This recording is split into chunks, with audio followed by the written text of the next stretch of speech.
Ici Thiago Rubin. Aujourd'hui, la cote de rendement au collégial, aussi appelée CRC ou cote R.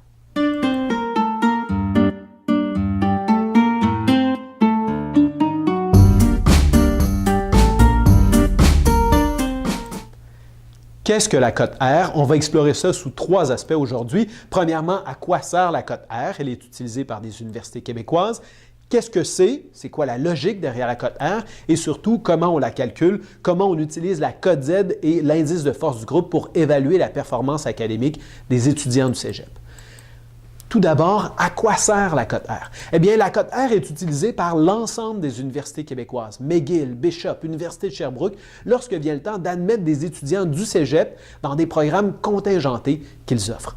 C'est extrêmement difficile de savoir lesquels sont les meilleurs et donc on utilise la cote R, par exemple, pour sélectionner les étudiants dans des programmes contingentés comme ceux de l'Université Laval ici en 2014. Le plus faible entrée en médecine dentaire avait 32,3 et ainsi de suite. C'est compliqué d'évaluer lesquels des dossiers académiques sont les meilleurs parce que dans différents cégeps, on peut avoir des professeurs généreux ou des professeurs exigeants, des classes fortes, des classes faibles ou même des programmes difficiles ou des programmes faciles. Par exemple, ici, on a deux classes. Antoinette et Bertrand sont dans deux classes différentes. Antoinette a 80, plus faible que Bertrand, pourtant elle est plus forte que l'ensemble de sa classe. Lequel des deux a le meilleur résultat ou le meilleur dossier académique? C'est là que la cote R vient nous aider. Elle va permettre de comparer chaque étudiant par rapport au groupe et le groupe par rapport au reste du Québec. Qu'est-ce que c'est la cote R? Mais avant de regarder les formules, mentionnons que la cote R que vous avez à la fin de votre cégep, c'est une cote R pondérée, une cote R générale qui est pondérée en fonction de l'importance de chacun des cours dans votre programme. Une cote R moyenne dans un groupe moyen donne 25 et si vous êtes un étudiant plus faible, vous aurez entre 10 et 20. Si vous êtes un étudiant très fort, vous pourriez avoir 34, 35 et même au-dessus. La logique de la cote R, c'est la suivante. On veut comparer l'étudiant versus le Québec. Mais pour ça, on a besoin de deux étapes. La cote Z nous aide à comparer l'étudiant versus le groupe et le groupe versus le Québec est ajusté en fonction de l'indice de force du groupe au secondaire. Donc, comment on calcule ça? Eh bien, d'abord, on va commencer avec la cote Z. La cote Z compare la position de l'étudiant par rapport au reste de son groupe. C'est la note moins la moyenne divisée par l'écart type du groupe.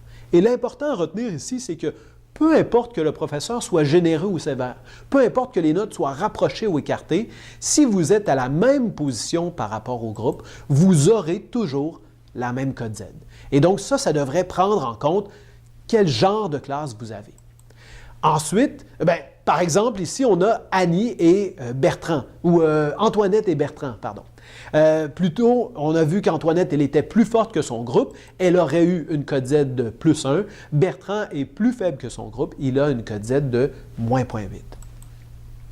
Deuxième étape, comparer le groupe versus le Québec. Parce qu'évidemment, c'est plus facile de battre son groupe si son groupe est constitué d'élèves faibles que s'il est constitué d'élèves forts. Donc, on compare le groupe versus le Québec grâce à l'indice de force du groupe, ce qui est approximativement une cote Z avec les notes du secondaire pour les étudiants dans l'ensemble du groupe.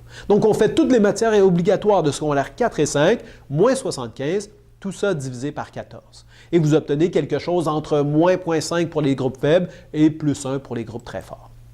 On combine ces deux choses-là, cote Z, indice de force du groupe, et ensemble les deux nous donnent la cote R, 5 fois, entre parenthèses, la cote Z ajustée par l'indice de force du groupe, plus 5, ce qui donne, par exemple, pour Antoinette tout à l'heure, avec une cote Z de 1 et un indice de force du groupe de 0,2, ce qui est à peu près caractéristique dans un groupe en bois de Boulogne en sciences, une cote R de 31. Donc, retenez ça. On compare l'étudiant par rapport au groupe à l'aide de la cote Z, le groupe versus le Québec à l'aide de l'indice de force du groupe. Et ça devrait permettre de bien comparer tous les dossiers académiques de la province. Peu importe le cégep que vous allez choisir, la cote R devrait donner une image juste de votre performance académique. Si vous avez d'autres questions par rapport à la cote R, allez voir Démystifier la cote R, le document du Collège Bois de Boulogne. N'hésitez pas à nous envoyer un message. Inscrivez-vous à la chaîne YouTube si vous voulez recevoir les prochaines vidéos et consultez le suivant dans la liste si vous êtes curieux, vous voulez entendre parler des détails, des cas spéciaux et des exceptions dans le calcul de la cote R. C'était Thiago Rubin du Collège Bois de Boulogne.